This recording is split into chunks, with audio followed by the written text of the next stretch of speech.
नमस्कार, आप देख रहे हैं जवाब तो देना पड़ेगा और आपके साथ में विजेंद्र सोलंकी। पिछले जिस तरीके से देश के अंदर पेपर लीक का मुद्दा सुर्खियों में रहा है पिछले लंबे वक्त से, छात्र अपने हक की आवाज उठा रहे हैं। ठीक बात उठानी चाहिए थी, लेकिन क्या विपक्ष वाकई में राजनीति कर रहा है, इसको समझने की जरूरत है। क्योंकि जिस तरीके से छात्र आंदोलन का हिस्सा बने, कोई बड़ी पार्टी साथ नहीं थी, लेकिन जैसे जैसे आंदोलन प्रदर्शन बड़ा होता चला गया, राजनीतिक पार्टियां वहां पहुंचने लगी और उसके बाद उस पूरे आंदोलन का हिस्सा बनने लगी। लेकिन जिस दिन पत्थरबाजी हुई, लाठियां चली, उस दिन उन राजनीतिक पार्टियों के कोई बड़े चेहरे अगुवाई करते नजर नहीं आए। कांग्रेस तो इन सबसे इतर एक अलग ही मोर्चे से मोर्चा खोलती नजर आई। अब प्रधानमंत्री मोदी ने कहा है कि युवा हित सर्वोपरि है और ये जो मुद्दा है नीट का, ये गैर राजनीतिक मुद्दा है। इस पर व्यवस्था को मजबूत करने की जरूरत है, ना कि राजनीति करने की। इस पर समाधान तलाशने की जरूरत है, ना कि सियासत करने की। इस पर सबको एक साथ बैठकर लोकसभा में मंथन करने की जरूरत है, ना कि इस तरीके से मारपीट करने की। क्या वाकई में लोकसभा, जहां सबसे बेहतरीन तरीके से किसी भी समस्या पर समाधान के लिए बातचीत हो सकती है और उस समाधान का एक स्थायी स्वरूप तैयार हो जा सकता है, जिसे कानून कहते हैं, क्या अपोजिशन उस कानून के बनवाने में सहायता करेगा, या जैसे 4 दिन से सदन की कार्रवाई निल बटा जीरो है, वैसे ही आगे चलती रहेगी और जनता का पैसा बर्बाद होता रहेगा? आज बात इसी मुद्दे पर।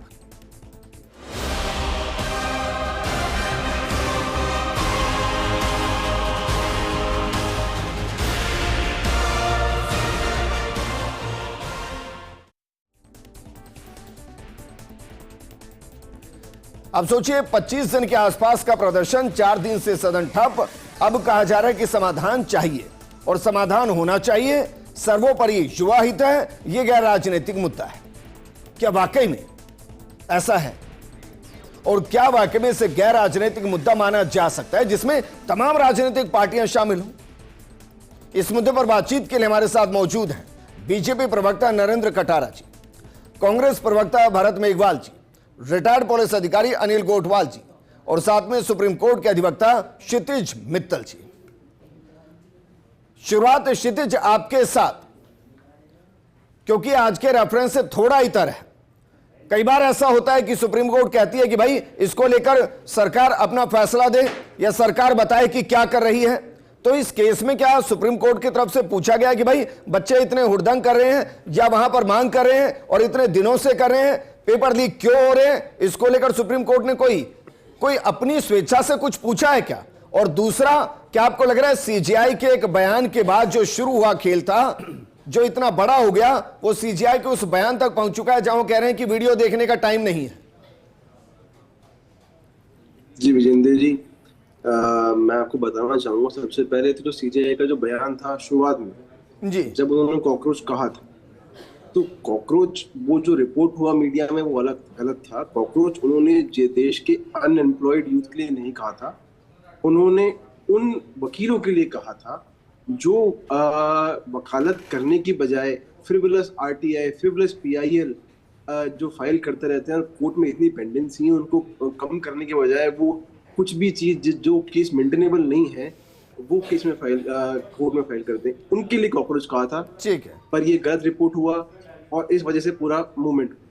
सेकंड थिंग, अब जो सीजीआई ने कल कहा है, जिसके जो ये रिपोर्ट हुआ है, मेरे पास टाइम नहीं है देखने का। अब फिर वही बात है विजेंद्र जी की, पूरी चीज रेफरेंस कोर्ट नहीं हुई है।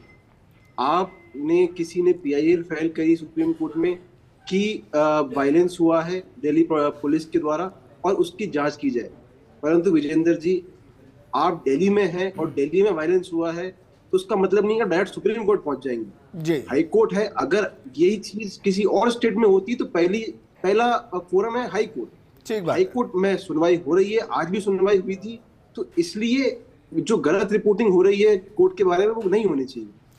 तो अब ये कह रहे हैं कि सोशल मीडिया के जरिए और कुछ मीडिया संस्थान के जरिए सिर्फ उतना ही रिपोर्ट किया जा रहा है जिससे सेंसेशन पैदा किया जा सके, देश के अंदर एक तबके के हिसाब से उसको रिपोर्ट किया जा सके।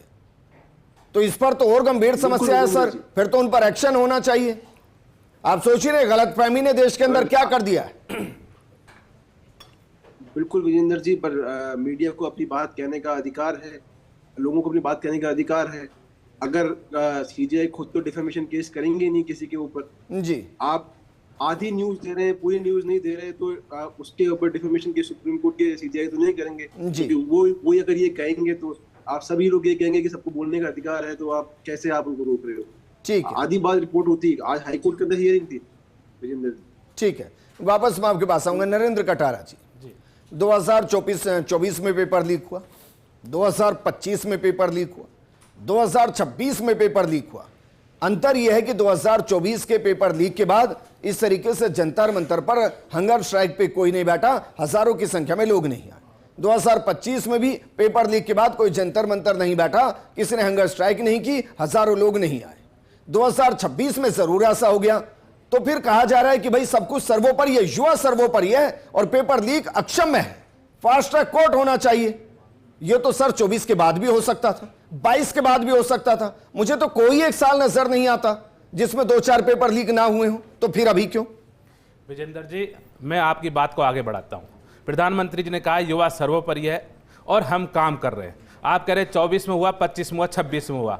लगातार सुधार जितना मोदी सरकार ने किया है पिछली सरकारें नहीं कर पाई। आप देखिए कि 26 में पेपर लीक हुआ, लीक होने के बाद में तुरंत खामियां पकड़ी और हमने 26 में पेपर को पुनः कराया। बच्चे पास होने के बाद में अपने कॉलेजों को ढूंढ रहे हैं और जो लोग कुछ नंबरों से रह गए वे पुनः तैयारी कर रहे हैं। आपने कहा कि ऐसा पहले क्यों नहीं हुआ, क्योंकि इसके पीछे नीट नहीं है। नीट के बच्चों के कंधों पे बंदूक रखकर ये भारत को अस्थिर करने की एक पॉलिसी है, एक विदेशी षड्यंत्र है। क्यों कह रहा हूं इस बात को कि मुद्दा आपके यहां से आया कि कहां से शुरू हुआ कि सीजीआई ने कहा और कहां पहुंच गए अपन, सुप्रीम कोर्ट से कुछ मुद्दा वकीलों के ऊपर होकर कहां पहुंच गए, स्टूडेंटों पर। जब पहले दिन ये आपका ये आंदोलन हुआ, इस कॉकरोच पार्टी का कितने लोग थे, आप देखिए कि एक दिन में इतने लोग इकट्ठे हो जाना। मैं इस चीज को इसलिए कहना चाह रहा हूं जी। हाँ, नहीं आए थे सर, बयान तो तब आए ना जब हजारों की संख्या में लोग पहुंचे। बिल्कुल, तब बयान आए। बिल्कुल विजेंद्र जी। और 24 में भी पेपर लीक हुआ है नीट का ही।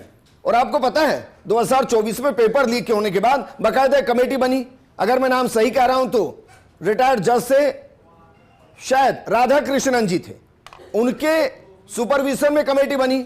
उन्होंने ढेर सारी रिकमेंडेशन दिए कि भाई आप पेपर लीक को कैसे रोक सकते हैं। मुझे बताइए वो फाइल कहां है इस वक्त? विजेंद्र जी, मैं आपकी बात पे ही आगे बढ़ रहा हूं कि लगातार मोदी सरकार सुधार कर रही है, तुरंत निर्णय लिए, सीबीआई को जांच दी, गिरफ्तारी। आप एक बार सुन लीजिए, रिकमेंडेशन कहां है? आप पूरी बात सुन लीजिए, मैं आ रहा हूं बात पे। गिरफ्तारियां हुई, गिरफ्तारी के बाद में नीट का एग्जाम हुआ, जहां खामियां थी, कोशिश की उनको खत्म कर दिया जाए। हम बच्चों से मोदी सरकार 2024 हो, 25 हो, 26 हो, हमेशा बात करने के लिए तैयार है, दरबार खुला हुआ है।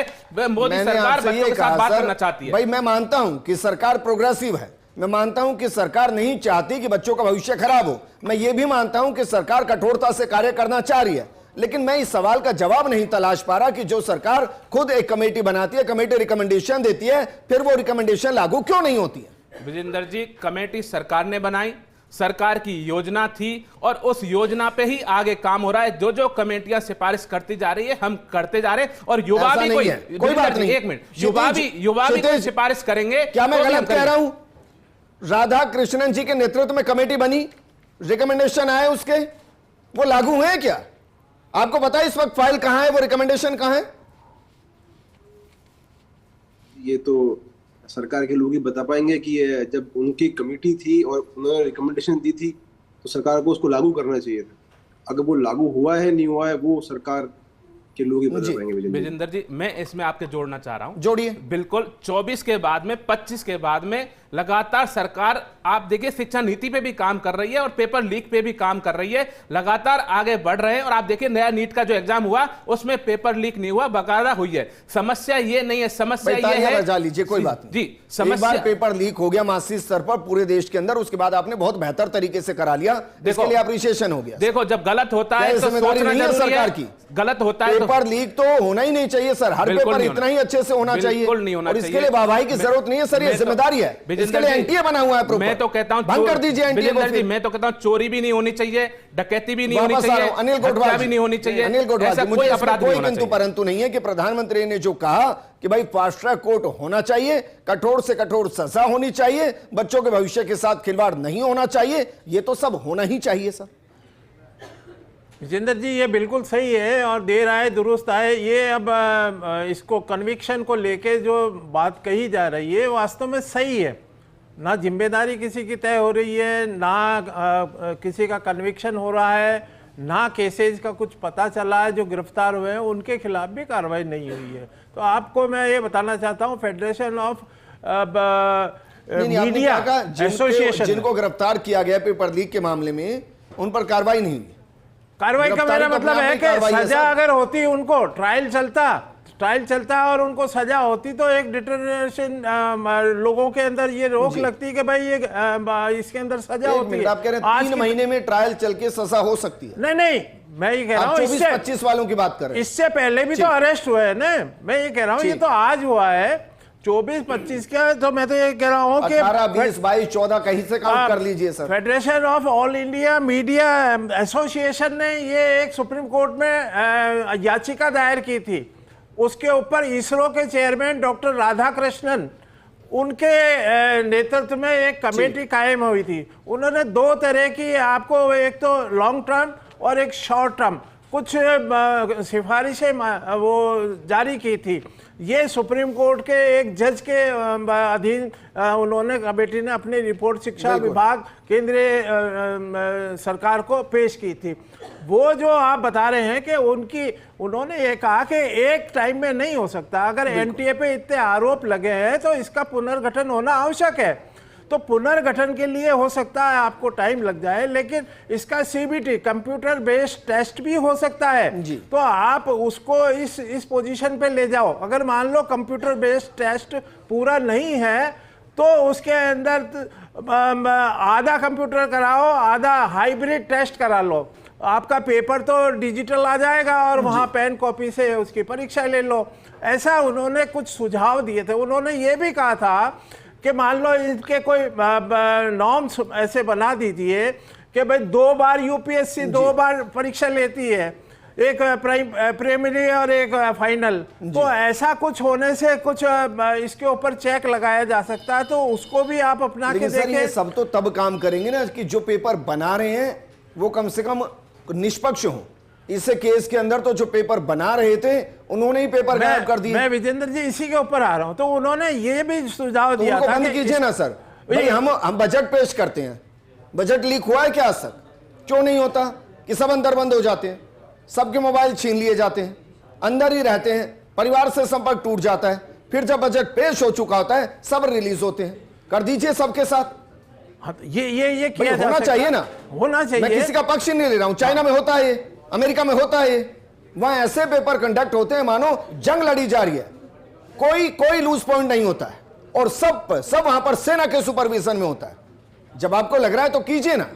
नहीं, हमारे देश के अंदर और दूसरी जो सेना के अंदर होता है, आर्मी के अंदर होता है, पुलिस के अंदर होता है, कई गोपनीय जो सूचनाएं लीक नहीं हो पाती है, उसके अंदर लिमिटेड आदमी होते हैं। तो डाटा, ये जो टेक्नोलॉजी है इसका हमें उपयोग करना चाहिए। मैं तो ये कह रहा हूँ निविदा से शुरू हो जाता है। जहाँ पेपर सेटर अपना पेपर देता है, जहाँ प्रिंटिंग शुरू होती है, वहां से भी ये कुछ ना कुछ लीक होता है। तो ये सारी चीजें की जा सकती है। सब ओपन प्लेटफॉर्म में है ना, समस्या ये है।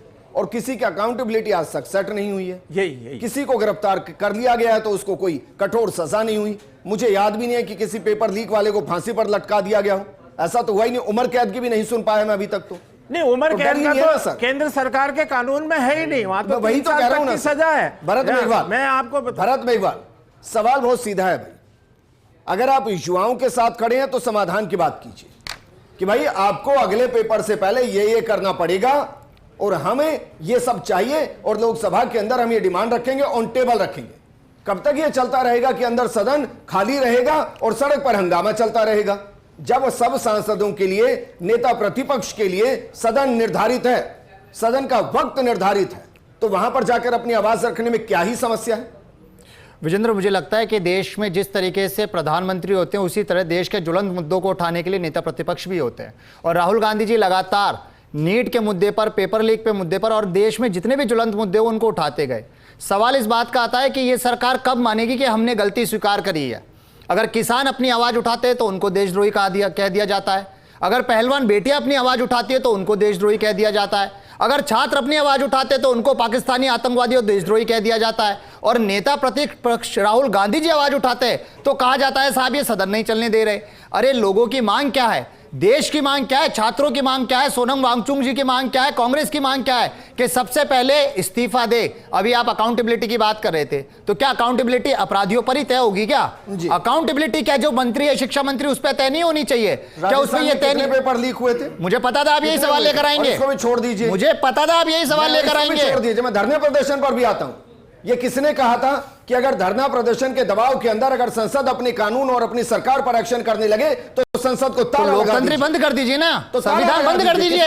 आप चलाइए तानाशाही। जवाहरलाल नेहरू ने कहा। आप तो छोड़, गलती तो जवाहरलाल नेहरू जी की हो गई, तो एम्स बना गए। अगर एम्स नहीं होता तो नीट पेपर नहीं होता और लीक ही नहीं होता। आपने सही कहा, गलती तो जवाहरलाल नेहरू जी की थी जो एम्स बना गए। अगर एम्स ही नहीं होता तो नीट पेपर नहीं होता और लीक नहीं होता। सवाल आज बच्चे बोल रहे हैं कि इस्तीफा धर्मेंद्र प्रधान जी का दो, एम्स बना दिया है? अरे आप ये कह रहे हैं कि धर्मेंद्र प्रधान का इस्तीफा मांग रहे हैं और आप पहुंच गए राजस्थान में पेपर लीक और आप पहुंच गए जवाहरलाल नेहरू जी पे जिम्मेदारी। मुझे ये बताइए क्या धर्मेंद्र प्रधान का इस्तीफा मांगना गलत है या गलत है? सही है सदन के अंदर, गलत है सही है? मांगिए सदन के अंदर। कौन दे रहा है? सदन कितना चलता है? ये कहाँ रहे हैं? सदन कितना चलता है? 20 दिन से बच्चे मांग रहे हैं ना, 20 दिन लगेगा आपको सुनने में। आपने भी प्रोसीडिंग देखी होगी, मैंने भी देखी है। मैं ये कह रहा हूं अगर सड़क पर अगर आंदोलन कर अगर मांग रहे बच्चे 11 बजे से पहले सड़क पर आ जाइए। 56 इंच का सीना लेकर 11 बजे से पहले सड़क पर आ जाइए, 6 बजे के बाद सड़क पर आ जाइए। 11 से 6 तो सदन में रहिए। अजीब बच्चों से तो मन की बात भाई 11 से 6 तो सदन में रहिए, ये जिम्मेदारी नहीं है। से बाहर आकर भी तो बात कर लो। ये सदन क्या सड़क पर संघर्ष नहीं होगा? भरत, क्या सड़क पर संघर्ष नहीं होगा? भरत, सड़क पर संवाद नहीं होगा। गलत है क्या? लोकतंत्र में संसद के अंदर संवाद होगा। सड़क पर संघर्ष करना गलत है? बिल्कुल नहीं है। तो फिर तो कीजिए ना। कर रहे हैं ना एलओपी। तो 11 बजे से, अरे भाई मैं ये कह रहा हूं, एंटी आपने मैं ये कह रहा हूं, नहीं भरत गलत बात। मैं ये कह रहा हूं 11 बजे से पहले आप सड़क पर संघर्ष कर लीजिए, 6 बजे के बाद संघर्ष कर लीजिए। लेकिन जो सदन का टाइम है उसमें सदन के अंदर जाकर ये बताइए तो सही कि हम सांसद हैं, हम अपने क्षेत्र की समस्याओं को उठाएंगे, हम ज्वलंत मुद्दों पर बातचीत करेंगे। क्या उठा रहे हैं? सदन का बायकॉट कर रहे हैं। लगातार संसद के अंदर और बाहर मुद्दे उठ रहे हैं, लेकिन क्या जवाब दिया जा रहा है? क्या संसद के अंदर कितना पहुंचे? मैं आपसे पहुंचे संसद के अंदर 20 दिन से बच्चे धर्मेंद्र प्रधान का इस्तीफा पहुंचे संसद के अंदर। या तो मैं जो जवाब देना चाहूं, और 20 दिन राहुल गांधी कहां थे उस वक्त? अच्छा कहां थे? राजस्थान में सबसे पहले आंदोलन नीट पेपर के ऊपर किसने किया? राहुल गांधी कहां थे? के नेतृत्व में जिस आंदोलन का जिक्र आप कर रहे हैं उस आंदोलन में राहुल गांधी कहां थे? राहुल गांधी विदेश में थे, छुट्टियां मनाने गए थे ना, मीडिया को एक तरफा छुट्टियां मनाने गए थे, नहीं गए? अरे आप ही के चैनल ने टेलीकास्ट करा है, अरे लाइव चलाया आपके चैनल ने हमारे मुद्दों को। एनएसयूआई ने महेश नगर में किया, जिसको चलाया है एनएसयूआई, कांग्रेस के डोटासरा जी ने और पूरी टीम ने जब किया, फर्स्ट इंडिया ने चलाया। मैं सिर्फ ये कह रहा हूं, कहना चाह रहा है कि कोटा के अंदर चलाइए, कोटा के अंदर आंदोलन के बाद, कोटा के अंदर कोटा में आंदोलन शुरू करने के बाद, कोटा में आंदोलन शुरू करने के बाद केरल तक पहुंचने के बीच में राहुल गांधी देश में ही थे और अलग अलग जगह जाकर इश्यू रेज कर रहे थे। यही है? बिल्कुल। विदेश नहीं गए? तो आप ये कह रहे हैं, आप ये कह रहे हैं कि राहुल गांधी विदेश जाते हैं तो गलत करते हैं, लेकिन प्रधानमंत्री विदेश जाते हैं तो अच्छा करते हैं। एक तरफ प्रधानमंत्री विदेश जाते हैं तो अच्छा करते हैं। प्रधानमंत्री ऑफिशियल यात्रा पर है, लड़कियों को नंगा करके मारा जाता है तो प्रधानमंत्री चले जाते हैं। उन्नाव के अंदर, हाथरस के अंदर लड़कियों के साथ बलात्कार किया जाता है तो प्रधानमंत्री विदेश चले जाते हैं। और दिल्ली के अंदर लड़कियों को डंडे से मारा जाता है तो नरेंद्र कटारा प्रधानमंत्री सदन चलाने की जिम्मेदारी, सदन चलाने की जिम्मेदारी सरकार की भी है और सरकार की ज्यादा है सर, और सरकार को अकाउंटेबिलिटी तय करनी होगी। अगर सदन नहीं चल पा रहा है तो सरकार की जिम्मेदारी सरकार को तय करनी पड़ेगी कि सदन क्यों नहीं चल पा रहा। विजेंद्र जी, इसलिए हम लगातार कह रहे हैं कि इन्होंने कहा कि नीट पे मोदी सरकार तो चाहती है नीट के साथ पूरी शिक्षा नीति पे एक वृहद चर्चा हो, और ये जो बात कहना चाह रहे हैं वो खुल के करें, समय लेके कहें और हर मुद्दे को उठाएं, क्योंकि वहां निर्णय होते हैं, वहां कोई झूठ नहीं बोल सकता, गलत नहीं बोल सकता। हमने क्या सुधार किए हम बताएंगे और हमसे क्या गलतियां हैं कांग्रेस बताए, लेकिन कांग्रेस के पास गलती बताने के लिए कुछ है नहीं, इसलिए सदन से भाग गई कांग्रेस। सुन लीजिए भरत जी, सुन लीजिए। और हम जब ये कहते हैं कि हम एंटी इंडियन क्यों कहते हैं इनको, हम इसलिए कहते हैं, आप सुन लीजिए, मैं नहीं बोला बीच में, सुन लीजिए। अरे सुनिए, इसीलिए हम आपको देशद्रोही कहते हैं, इसीलिए आपको देशद्रोही कहते हैं। आप सुनते नहीं हो किसी की आवाज। क्यों क्यों भारत माता के बाप को ढूंढ रहे हैं आप? भारत के टुकड़े टुकड़े क्यों करना चाहती है कांग्रेस? भारत के टुकड़े हुए ईसा अल्लाह कांग्रेस क्यों करती है? और राहुल गांधी उन लोगों के पास पहुंच जाते हैं, बच्चों के पास क्यों नहीं पहुंचते? ये विदेश की तनख्वाह पर, विदेश की पैसे पर आप जी रहे हो और अपने धरातल को ढूंढ रहे हो। आप देश को अपने रिस्क में लेकर अपनी राजनीति के लिए देश को बलिदान पे लगा रहे हो आप लोग। मैं कह रहा हूँ कहां दे राहुल गांधी? और 19 पेपर राजस्थान में लीक हुए, क्यों अशोक गहलोत का इस्तीफा नहीं मांगा आपने? 19 पेपर लीक हुए, क्यों डोडासरा का इस्तीफा नहीं मांगा? डोडासरा के 4 बच्चे आरएस में सेलेक्ट होते, क्यों आपने? नरेंद्र कटारा जी, मेरी बात सुनिए। पहले तो 2.5-3 साल से आपकी सरकार है, अगर उनके बच्चे गलत तरीके से आरएस में सेलेक्ट हुए तो उनके पर एक्शन लीजिए। सिर्फ बयानों से काम नहीं चलता और जनता 20 बार सुन चुकी है। अब मैं कह रहा हूं, आप ये कह रहे हैं कि भाई शिक्षा पर एक वृद्ध सरकार चर्चा चाहती है सदन के अंदर। बिजनेस एडवाइजरी कमेटी होती है सर, वो निर्धारित करती है हर दिन की प्रक्रिया।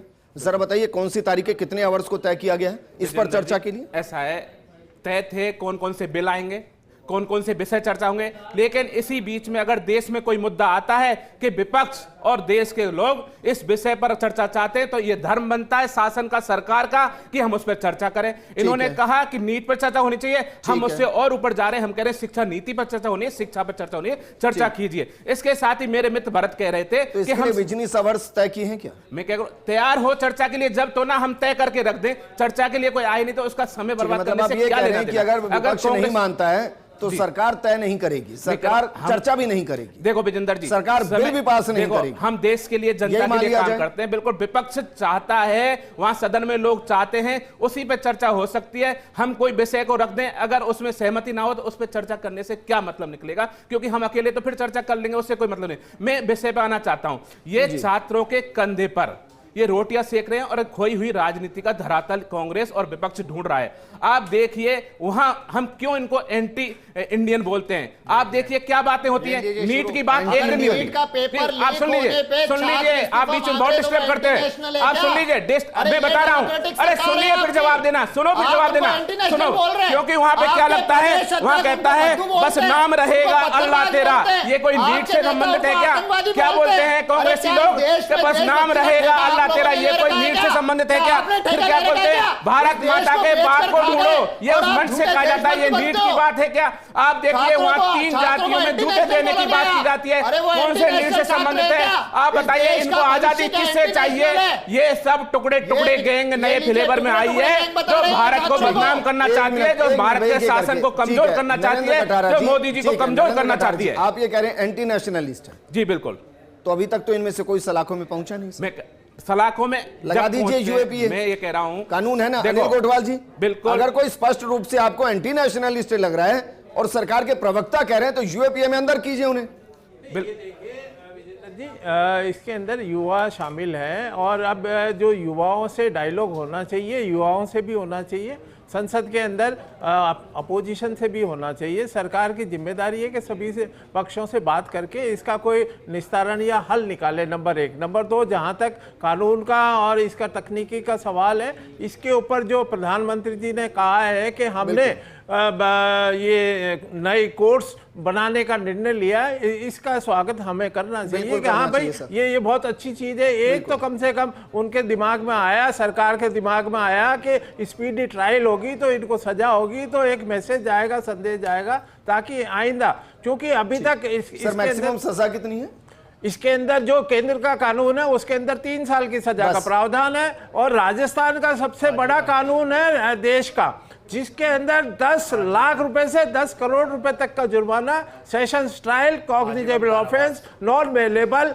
और आप ये देखिए कि उनकी संपत्ति को जब्त करने का अधिकार है। इसके अंदर उनको उनकी जो और भी कोई उसमें है, और आजीवन कारावास तक की सजा का प्रावधान है। ठीक तो है, ये ऐसा एक कड़ा कानून देश के अंदर व्याप्त है। क्या वर्तमान में आपको लग रहा है कि इस कानून को और कठोर करने की जरूरत है? और जो फास्ट ट्रैक का जिक्र हुआ, प्रधानमंत्री जी ने जो कहा कि भाई फास्ट ट्रैक होना चाहिए सब कुछ, इसको हम अपनी कानून व्यवस्था में कितनी तेजी से एग्जीक्यूट कर सकते हैं?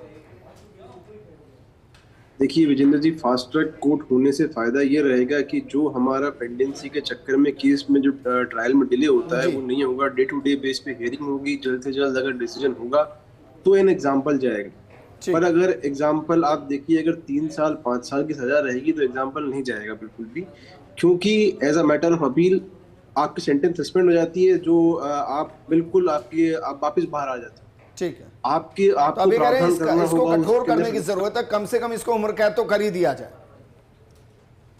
जी, राजस्थान में है ये कानून। ठीक है, शुक्रिया हमारे साथ क्षितिज जुड़ने के लिए। नरेंद्र कटारा जी, भरत मेघवाल जी, आपका भी शुक्रिया। अनिल गोठवाल जी, आपका भी शुक्रिया। प्रधानमंत्री मोदी ने एक बड़ी पहल की है। इस पहल के साथ जमीन पर तुरंत एक्शन होना चाहिए, और जो भी इस वक्त केस हैं, जो पेपर लीक के केस हैं, वो तुरंत फास्ट ट्रैक में पहुंचने चाहिए और उन आरोपियों को सजा मिलनी चाहिए। लेकिन सेंटर की सजा 3 साल, सेंटर के कानून के हिसाब से। इसमें भी क्या एक बड़ी बदलाव की मांग उठनी चाहिए कि इसको कम से कम 10 साल 15 साल या उम्र कैद किया जाए, ताकि कोई पेपर लीक करे तो उसको एहसास हो कि उसकी बाकी की उम्र सलाखों के अंदर बीतेगी, ना कि ये कि 2-4 साल के बाद बाहर आ जाएगा और उससे पहले करोड़ों छाप लिए तो कोई बात नहीं, बाद में आकर जिंदगी जी ले। इस प्रोग्राम में फिलहाल इतना ही। नमस्कार।